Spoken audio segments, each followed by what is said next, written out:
Bonjour Claudine Montel. Bonjour Jean-Luc Fournier. On est très heureux de vous avoir à cette expo de Hélène de Beauvoir au musée Wurth. Pourquoi? Parce que vous avez écrit Les Sœurs Beauvoir. Ça fait déjà pas mal de temps maintenant. Oui. Vous êtes la spécialiste française, la biographe presque officielle française des Sœurs Beauvoir. Je ne sais pas si le terme vous plaît, biographe officielle. Et surtout, vous avez accompagné Hélène de Beauvoir jusqu'à sa mort à Goxwiller.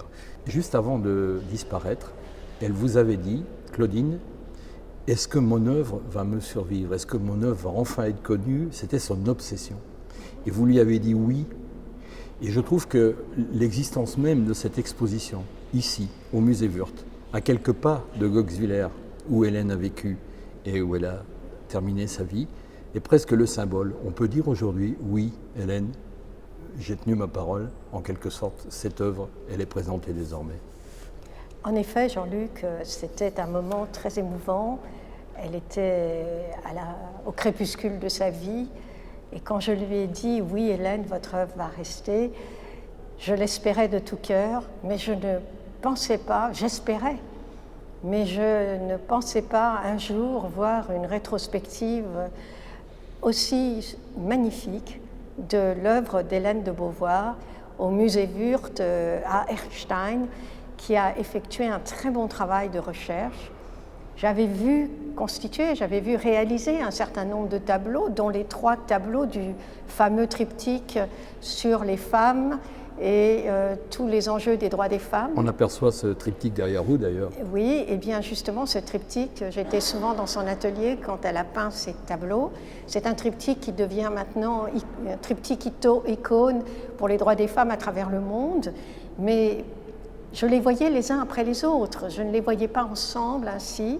Et surtout, Hélène de Beauvoir ne montrait pas toujours les anciens tableaux des premières périodes. Or, elle a réalisé des tableaux très jeunes. Dès l'âge de 25 ans, elle est en train de réaliser un certain nombre d'œuvres en 1935. Et en 1936, c'est-à-dire avant que Jean-Paul Sartre et Simone de Beauvoir ne soient publiés, eh bien, c'est elle qui réalise la première exposition Bonjean, où Picasso en personne se déplace. Alors, c'est une peintre, Hélène, méconnue en France, beaucoup plus connue en Allemagne, beaucoup plus connue au Japon, aux États-Unis, même au Portugal, où elle a passé du temps. Elle a suivi son mari Lionel, et c'est d'ailleurs pour ça qu'elle est venue en Alsace, puisqu'il était nommé aux institutions européennes.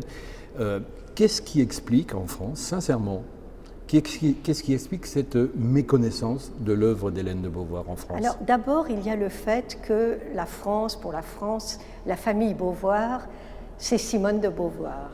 Mais en réalité, une Beauvoir peut en cacher une autre. Et l'autre, c'est Hélène de Beauvoir.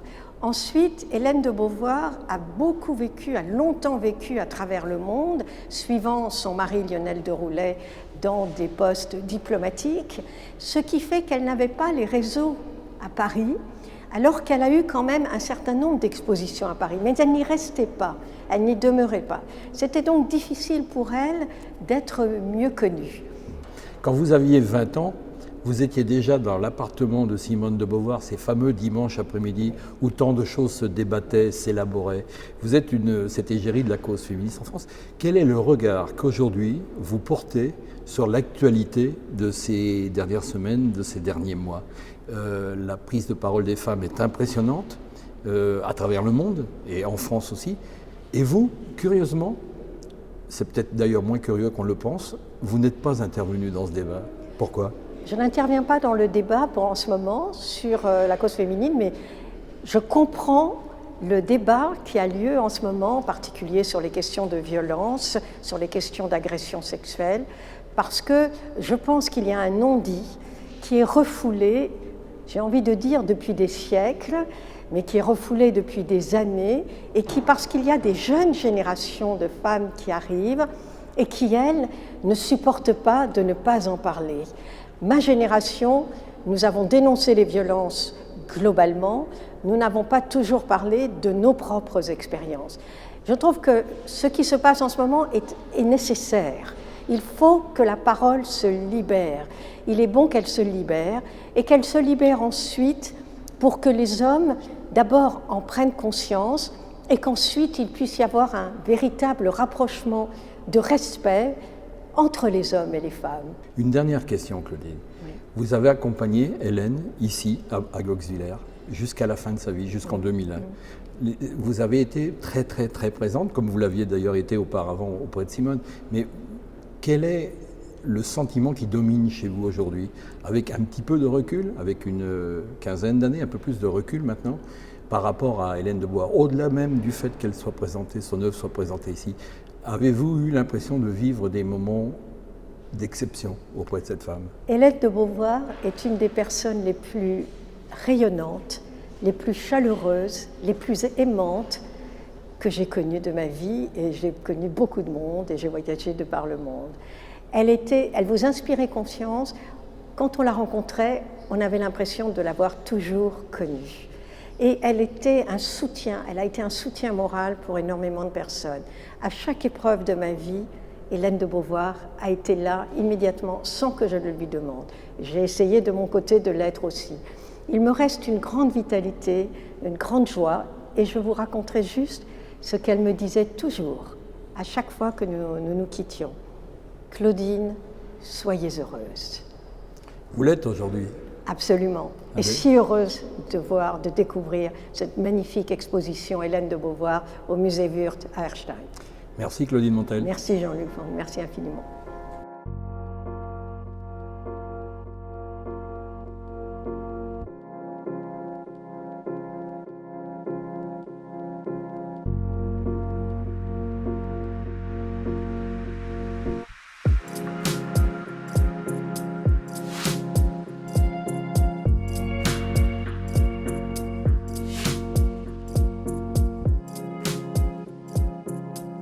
Bonjour Claire Hirner. Bonjour. Vous êtes conservatrice ici au musée Wörth. Et ce qui est intéressant dans cet entretien que je souhaite avoir avec vous, c'est que vous avez évidemment été en première ligne pour la scénographie de cette exposition. Et comme beaucoup de gens, vous ne connaissiez pas spécialement l'œuvre d'Hélène de Beauvoir auparavant. Donc c'est pour vous, j'imagine, que ça a été un véritable défi. Tout à fait. Ça a été un défi, à plus d'un titre, et une découverte pour nous ici, au musée.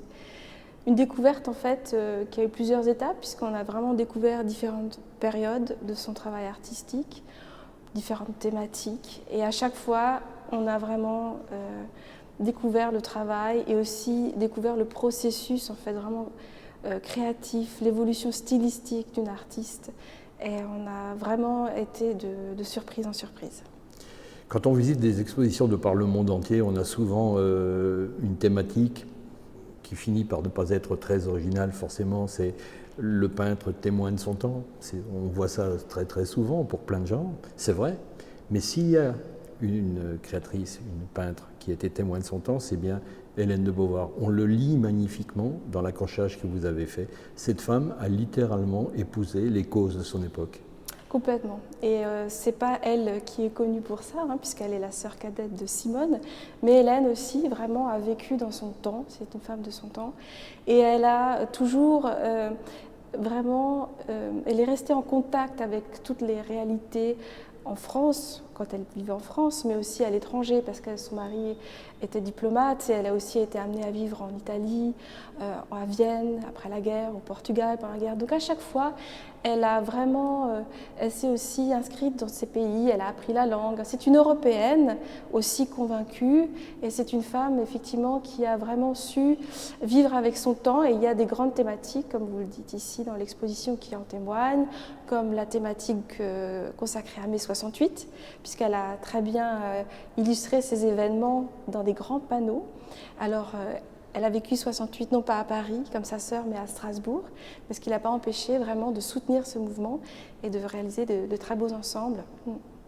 Les visiteurs de cette exposition vont découvrir avec stupéfaction que la sœur de Simone de Beauvoir était peintre, qu'elle a vécu les 30 dernières années de sa vie à Strasbourg. Elle a été très impliquée dans la vie strasbourgeoise, puisqu'un mouvement qui existe encore permet d'accueillir les femmes battues notamment, dans des appartements qui existent à Strasbourg, qui se développent encore. Vous-même, vous êtes une jeune conservatrice, vous avez une trentaine d'années. La cause féministe et les causes épousées par Hélène de Beauvoir et tout le mouvement féministe, dans le contexte actuel, Qu'est-ce que ça vous dit? Vous le réalisez comment? Alors, au départ, en fait, ce n'est pas forcément un angle qu'on avait privilégié ou qu'on voulait privilégier. Après, évidemment, c'est très intéressant. Et puis, l'actualité aussi nous rejoint sur ce sujet. Vous avez de la chance d'ailleurs, l'actualité féministe plus le cinquantenaire de mai 68. Absolument.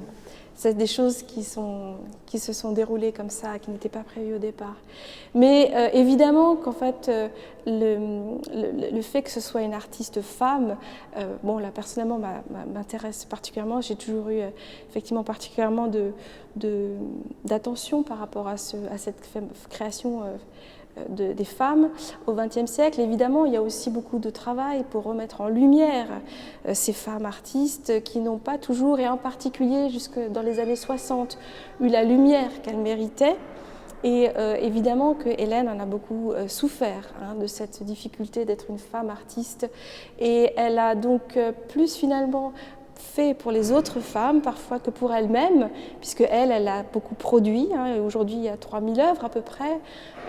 On estime à 3000 œuvres sa création artistique.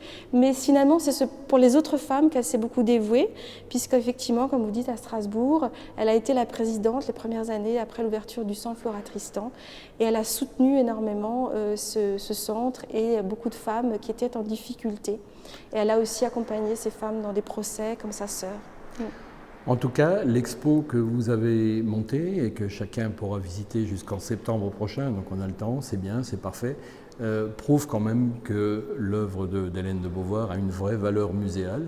C'est parfait ainsi parce qu'en France, beaucoup de gens restent à convaincre sur ce sujet. Eh bien, écoutez, on espère que les gens viendront nombreux voir l'exposition et qu'ils seront agréablement surpris par son travail. Merci et félicitations encore pour votre travail. Merci.